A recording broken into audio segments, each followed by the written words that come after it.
Doctors, what's the scariest thing a patient has ever done or said? Story 1. One of the most gut-wrenching moments in my career was when I was treating a 9-year-old boy who was the victim of significant blunt force trauma. He was unstable but awake and talking. With terror in his eyes, he started thrashing around in his bed and screaming, "Don't let me die! I don't want to die!" It made us all nervous and tense. He went to the OR and survived, but that was 5 years ago, and I can still see his face. Story 2. During my med school trauma surgery rotation, our 16-year-old patient said, "My stomach hurts," right before he was intubated for an exploratory laparotomy. He had gotten shot in his abdomen. Intra-op, we noted that the bullet tore a hole in his aorta. He didn't make it. Such innocent last words to hear a kid say. He fully didn't grasp his fate at the time, and understandably so. I will never forget it. How do you have a hole in your aorta and still be conscious on a hospital bed? Not a doctor, but as far as I understand, you can have a tiny hole in the aorta instead of a larger one, aka you don't just bleed out or die immediately. I remember one story on Reddit where some guy went to the hospital for a routine scan, can't remember which type of scan exactly, went back home, and then he received a call from the doctor telling him to not move a muscle and wait for the EMTs. Turns out he had an aortic aneurysm that was very slowly rupturing, and it had started seeping blood or something. Can't remember the exact details once again. But had he not received immediate surgery, he would have been 100% dead. Basically, an insanely lucky coincidence they managed to catch it at this very moment. Story 3. A patient once looked at me with a completely calm face and said, "I know you're trying to help me, but I'm going to die today. I've made peace with it, and you can't stop it. I'm told that's what happened with my grandpa and pancreatic cancer." Was deliriously chanting something like, "Go home, time to die." It was clear when he was admitted he wasn't going to make it to hospice, never mind home, that week. My mom, his daughter-in-law and POA holder, asked the nurse if she could sedate him in some way because he was so agitated and in clear pain. The nurse replied that he likely wouldn't wake up if they did. Do it. It was mercy, and we are grateful. Story 4. I've got one. I'm a psychiatrist with a distinct and relatively rare appearance. Because of this, I've spent my whole life hearing that I look like anyone with a vaguely similar skin tone or hair color, even when I didn't see the resemblance. Fast forward to my intern year. A patient comes into the emergency department after being found severely hypothermic, so much so that he was initially pronounced dead. Miraculously, he was resuscitated, but his identity was unknown. And as he began recovering, he started displaying signs of psychosis. That's when the primary team called in a psych consult, and I went to assess him. The moment I stepped into his room, I was taken aback. The man lying in the bed was a spitting image of me, except he looked like an alternate version of myself, one who had gone down a much darker path. His face was weathered, likely from drug use and homelessness, but the resemblance was unsettling. As I tried to gather details about his identity and psychiatric history, he locked eyes with me, his stare intense and unshakable, and said, "I am you." That became his only response whenever he spoke to me. For 3 days, every time I interacted with him, all he would say was, "I am you." Being a sleep-deprived intern, this messed with my head more than I'd like to admit. Seeing someone who looked eerily like me, who had literally been pronounced dead days earlier, repeating that phrase over and over, it freaked me out, to say the least. Story 5. As a resident working off service, I looked a woman dead in the eye before we were about to intubate her. She had the saddest look in her eyes and said, "Don't let me die." She had awful esophageal and rectal varices that were never successfully treated and passed away that night in the OR. Still see it in my thoughts from time to time. You reminded me of the guy that still haunts me. He was in a car accident and they couldn't find which part of his insides he was bleeding from. I had to take off his wedding ring because his fingers were starting to swell. He looked up at me and asked, "Am I going to die?" I told him no, I'm just making sure they don't have to lop off his finger later. He laughed and asked me to call his wife so he could let her know what room he was in. She sounded like a nice lady. He ended up dying 3 hours later. Story 6. Not a doctor, but before my grandfather passed of pancreatitis, I'll never forget when he looked up at me and told me that, don't worry, they're already here, all of them, before dying. Not really sure what that means, but it creeped me the hell out for a few years. On a lighter note, my other grandpa died a little bit after I walked into the room with a new mustache I was trying to sport. He laughed at it, and I like to think about that sometimes. The very last thing he did after a full life of ups and downs was laugh at my stupid mustache. Story 7. Not a doctor or a nurse. One of my uncles had stage 4 pancreatic cancer. He was a tough guy and didn't trust hospitals, so he didn't see a doctor until it was way too late, despite being in debilitating pain. When he did, the prognosis was grim. He had maybe 6 weeks left, and pancreatic cancer is a painful way to die. He decided to get MA'd instead, medical assistance in dying, which is legal in Canada. On the day we were all gathered around his bed, all the paperwork and permissions were sorted out, and the syringe of drugs was connected to his IV. He was heavily sedated, but he had to be the one to push the plunger, which he did with the help of his wife.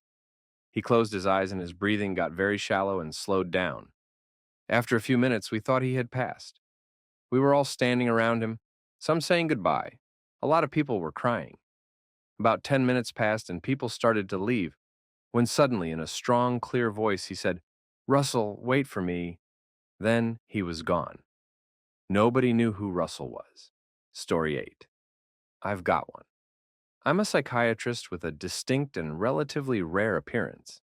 Because of this, I've spent my whole life hearing that I look like anyone with a vaguely similar skin tone or hair color, even when I didn't see the resemblance.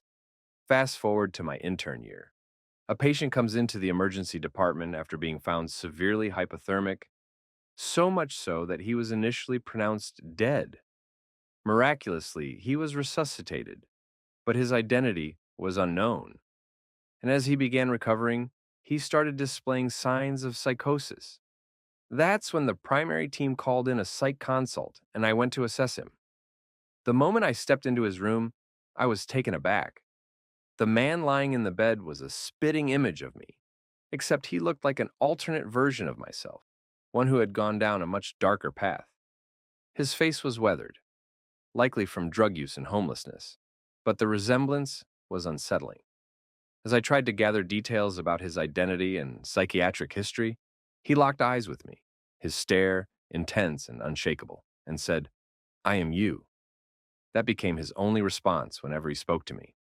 For 3 days, every time I interacted with him, all he would say was, "I am you." Story 9. Nurse here.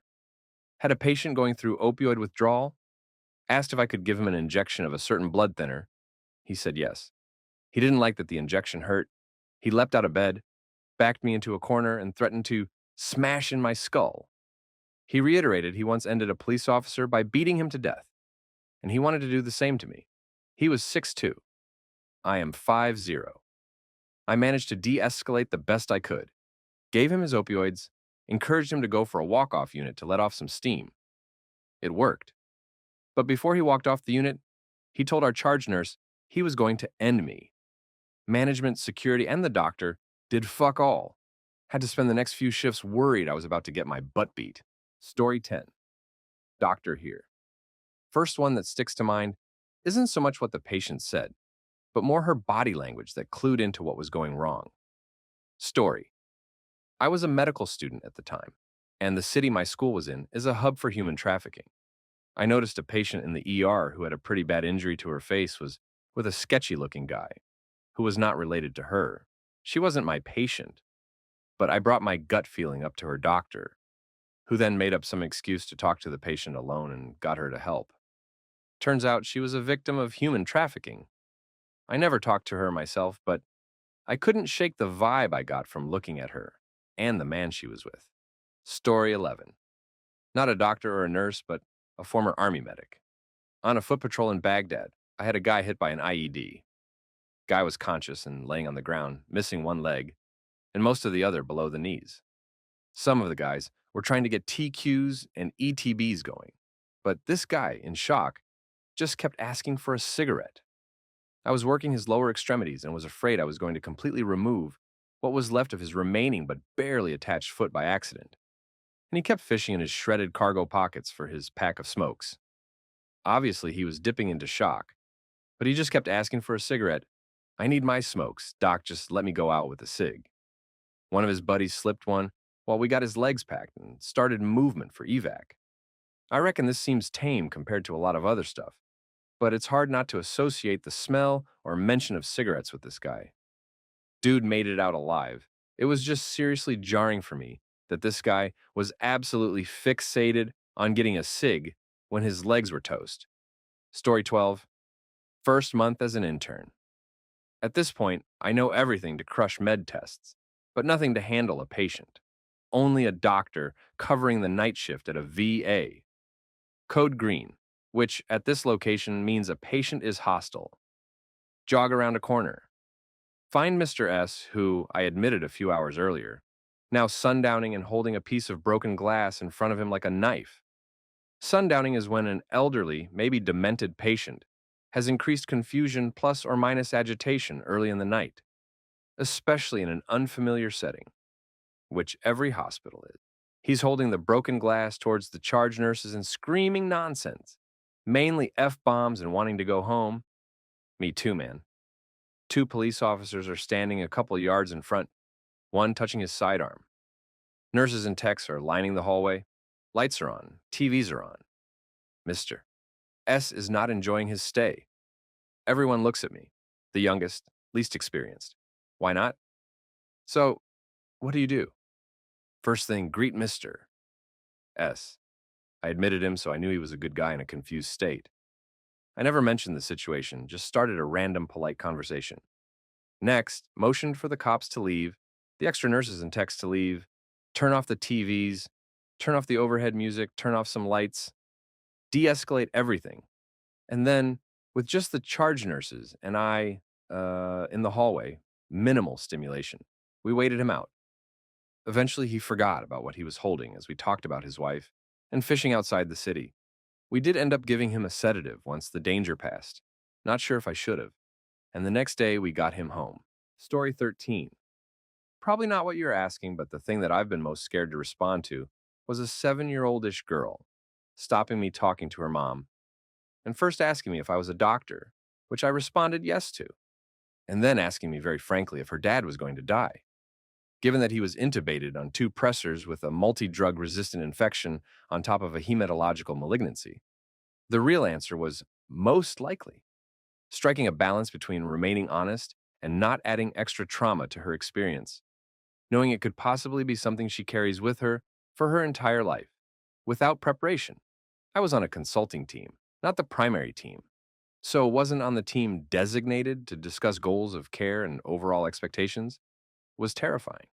So I told her that I didn't know, and her dad was very, very sick, and it might take us a long time to know what would happen. But a whole team of doctors and nurses were going to keep trying their best to help him get better. He died several days later. Story 14. When I was a CNA working at a hospice, I got called to go assist a nurse who was assisting a rather volatile patient. The woman was an alcoholic and chronic smoker who got lung cancer while fighting renal and liver failure. She had had a close call recently while in the hospital and coded very briefly. After that, she was very adamant that no man be let into her room. When I got there, the nurse gave me a heads up that it wasn't just any man she didn't want in her room, it was a particular one, and nobody could figure out who it was. Her son hadn't spoken to her in a decade or more, with the exception of one visit before her close call in the hospital. Because of her mental and physical exploit, her father was long gone. She had no brothers or uncles, and her husband had died tragically a couple of decades earlier. And yet she kept insisting we not let him in. She developed the telltale death rattle, and so we waited. The room went still, and the nurse and I looked at each other, knowing that she had just taken her last breath, when suddenly she sat up and started screaming. "He's here! You've let him in! He's here!" Her eyes were wide, her skin pale, and she trembled all over, staring intently at the corner of the ceiling. We tried to assure her no one was there, but she just whispered, He knows. He's smiling because he knows. As we got her to lie back down, she closed her eyes and within minutes gave one last rattling breath and was gone. Story 15. Doc, I can't wait to have this baby. We'll finally have our baby girl. Now we can stop trying. When I was doing my final year of hospital rotations, I got called into one of the OB ultrasound rooms by the attending. I was just about to leave since my shift had just ended, but decided to see the one last patient since we had such a good shift and I didn't mind making another patient's day. The attending points to the ultrasound and asks if I can see the heartbeat. I thought she was just quizzing me since I was a med student, and I was internally panicking since I couldn't see it. I apologized for what I assumed was my lack of knowledge. Turns out I was called in to confirm lack of heartbeat on this 8-month-old baby in utero. They needed 2 doctors to confirm. I never wanted to be more wrong my whole life. When I was left alone with the patient, she kept trying to convince herself that she was okay and that she had 3 other children to come home to. But you could tell how devastated she was. Then she said, I guess I was right. This was going to be my last baby. And then just walked out. I was on call the next day and ended up seeing her through pre-op, the delivery, and post-op. She's one of the patients I will never forget. Story 16. I was a very new intern, working in the ED. I got asked to see a young woman patient, and the diagnosis put beside her name by triage staff said self-harm. So I took her into a consultation room and tried my best to ask her about what was happening. She said to me, I think someone was in my room last night, and I was like, that's a weird way to start to talk about self-harm. But I answered, oh, okay, why do you say that? And she lifted up her shirt to show me the words, help me, carved into her abdomen. The cuts individually were very thin, made by a razor blade. But each letter had been gone over many times, so they were deep and quite fresh, still bleeding. I looked up at her, horrified, and she said, I don't know who, but someone must have done this to me while I was asleep because I don't remember doing it to myself. The psychiatrist she saw after me thought the patient might have had dissociative amnesia, but I'm not sure what happened after that. That was like 20 years ago, and I can still feel the unease of that encounter. Story 17. Not really a patient who said it. I was on a trauma shift, trauma surgeon, and got called in for a bad car accident. When I got there, they were doing CPR, and eventually we got her back, stable enough for a CT. Another trauma comes in during all this. Turns out to be the husband of the trauma patient. My PA went to survey the new patient. She came back white as a ghost. Names changed. John just came in next door as the new trauma. I think that's Emily. I looked at our patient who we just did CPR on and almost fainted. I didn't recognize her until I smelled her perfume. She was so banged up she didn't look like herself. I almost threw up. Emily was another PA on our trauma team. She ended up passing away a few days later from severe brain injury. I think that's Emily will be forever burned on my brain. And among the top 3 reasons I don't do trauma surgery anymore. Story 18. I'm a psychiatrist. The scariest patient encounter of my career was during training. I was rotating at the county hospital with the sickest, most acute psychiatry patients. One morning during rounds, a very psychotic patient got extremely agitated, and I watched in horror as he punched open the plexiglass window of the nurse's station. He was going after one of my colleagues. I quickly directed the med students to safety and joined my colleagues and the nurses to contain the situation. This patient brutally beat the crap out of one of the cops that rushed to our aid, and then he proceeded to break open the doors to the psych unit. It became an all-hands-on-deck situation, and eventually we were able to restrain him. I had never seen so much fear in the eyes of the nurses before, and these are seasoned nurses that have dealt with plenty of psychotic patients who would get aggressive from time to time. Story 19. One of the scariest things I've heard as a doctor came from a patient who calmly said, I see the man in the corner again. There was no one there. The patient was fully alert and oriented, but their vitals were crashing fast. Moments later, they coded. Another eerie moment was a patient who came in after a traumatic accident. Right before surgery, they grabbed my wrist and said, Don't let me die, doc. Their vitals were stable, but despite our best efforts, they didn't make it through the operation. The things patients say, especially in their final moments, can stick with you forever. Story 20. Not a doctor, but a nurse. Once a psychotic schizophrenic patient got me, and it was because of how normal she said it. Screaming, threatening to end me, and then sitting on the commode, and then calmly looking at me and saying in the most normal and monotone voice, "I'm sorry, I know I'm not well, and being mean to you. I'm in hell, and I don't know how to get out." I will never forget that, or how it made me feel. It's like she had a 10-second lapse of her manic episode to apologize and tell me how she felt. Made me super empathetic to my psych patients. Story 21. Again, nurse here. Plenty of times I've had patients with psychosis tell me they see a person in their room. This is never scary to me. I don't attend to where their vision is because it makes the hallucination more real to them. I just do a full assessment, figure out if they hear voices, if the voices are telling them to harm themselves or others, encourage them to engage in distractions, talk to them if that's what they need at the moment, and give them whatever meds necessary. Freaks out other nurses, though. Have had many dying patients say they see family members or angels in the room. The patients in those instances never seem scared, more like comforted. I actually encourage them to focus on those family members that they see if it brings them comfort. They usually pass shortly afterwards. Story 22. Not a doctor, but at age 18, I went to Haiti to help with the hurricane crisis that happened. About 6 months after the relief efforts started, we ran a pop up clinic for people in need of medical care for about 3 weeks. A patient came in, he was the same age as me. He was on crutches and appeared to have a large shard of dry wood stuck in his shin, which looked green and infected. The doctor set to work removing the wood, only to find out that it was exposed bone from a brutal fracture that had occurred 6 to 8 months prior. How he survived, I had no idea. I could only speak limited Creole, but he told me how much pain he had been in, and how he just wanted to run and play kickball with his friends again. I hope you're well, Dante. I still think of you. Story 23. During the first year of my psych residency, I came across this patient, 19 male. He struggled with depression and was admitted to my ward a couple of times. Post that, he started coming for regular follow-ups and was doing well. One fine day, he came to the ward to meet us and gave us sweets and thanked us for everything. It was a very proud moment for me, as he was one of my first patients in the field of psychiatry.